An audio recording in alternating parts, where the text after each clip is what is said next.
Salut, alors aujourd'hui une nouvelle vidéo pour vous montrer comment interagir, récupérer en tout cas dans un premier temps, récupérer des données auprès d'une API REST simple. Voilà, c'est une petite série de vidéos qu'on fait, un petit tutoriel dans différents outils. On a fait une première vidéo avec Integromat et puis là je vais vous montrer avec Bubble. Alors on va prendre un exemple très simple, on va utiliser l'API booba.cloud qui est ici, qui dispose que d'un seul endpoint, voilà, qui permet de récupérer des citations de notre rappeur préféré. Alors, ce qu'on va faire, c'est qu'on va appeler l'application Booba Quotes, par exemple. Puis on va créer une nouvelle application, ici. Hop, on va déplacer ça de l'autre côté. Et on va donc créer une nouvelle application dans Bubble. Cette fois, on va vous montrer comment, avec Bubble, on va pouvoir récupérer facilement donc ces citations. Alors j'aurais dû tout supprimer, mais c'est pas grave, on va faire ça comme ça. Hop. Et je vais donc dans un premier temps, alors ça c'est pas forcément très utile, mais j'ai envie quand même de mettre une petite image. Je vais uploader ici, voilà, quand même pour qu'on sache de qui on parle. Voilà, ça on va la mettre au milieu à peu près.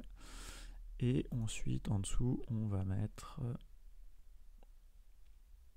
un groupe dans lequel on va mettre un texte qui sera la citation. Et ça va venir dans un deuxième temps. Tout d'abord, il va falloir voir comment récupérer ces informations. Donc, comme je disais, Booba Cloud offre une API. Il va falloir qu'on ajoute un plugin qui est très très utilisé, qui est l'API Connector. Voilà. Et ici, on va utiliser cette API. Alors, je vais redéplacer la vidéo, je passe un peu mon temps à la déplacer, c'est pas grave. Et on va ajouter ici une API, on va l'appeler tout simplement Booba, on va pas se casser la tête.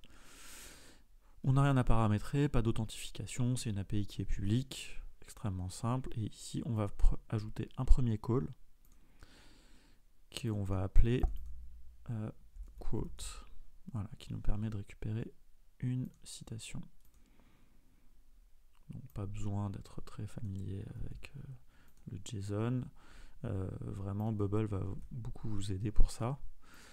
Rien à spécifier ici. Et donc là, on va pouvoir faire un initialize call, qui est vraiment une fonctionnalité qui est très intéressante dans l'API connecteur de Bubble, qui va vous aider à comprendre à quoi ressemble votre API.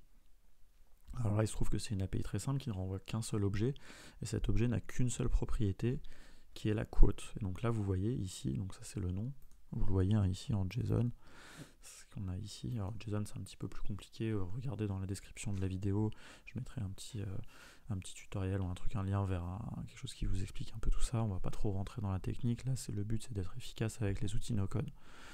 Donc on a la citation, il a détecté que c'était du texte, si jamais il s'était trompé on pourrait lui dire que c'est autre chose, et j'enregistre ça. Et donc là j'ai mon call et je vais pouvoir l'utiliser dans la base de données, enfin pas juste dans la base de données, dans le designer. Donc ici dans mon groupe je vais lui dire, bah là c'est un type de contenu quote, dont la source de données on va aller chercher auprès de l'API provider quote. Voilà, donc comme ça quand ça se charge, ça va charger une quote. Et là je vais pouvoir utiliser dans mon texte ici une donnée dynamique qui est la quote du parent de groupe. Et donc je prends, alors j'ai nommé les deux choses un petit peu pareil, c'est un peu bête, mais voilà, je récupère dans le parent, donc l'objet parent qui s'appelait aussi quote, la propriété quote, donc le texte. J'aurais pu appeler l'objet différemment pour pas qu'il y ait de confusion. Voilà.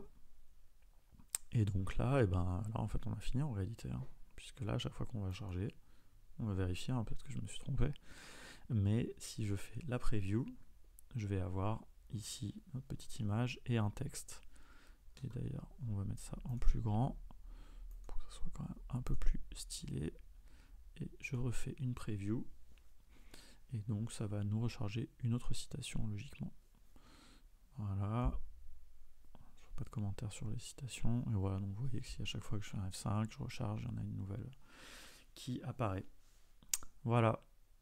vous savez maintenant récupérer des informations auprès d'une API en utilisant Bubble. Donc vous allez pouvoir démultiplier les possibilités de vos applications. Et puis vous savez aussi qu'il y a une API qui donne des citations de Booba qui existe. Voilà. Venez sur le Slack discuter avec nous et puis qu'on fasse connaissance et que vous nous disiez un petit peu ce que vous avez pu construire avec ce genre d'application. Allez, à bientôt.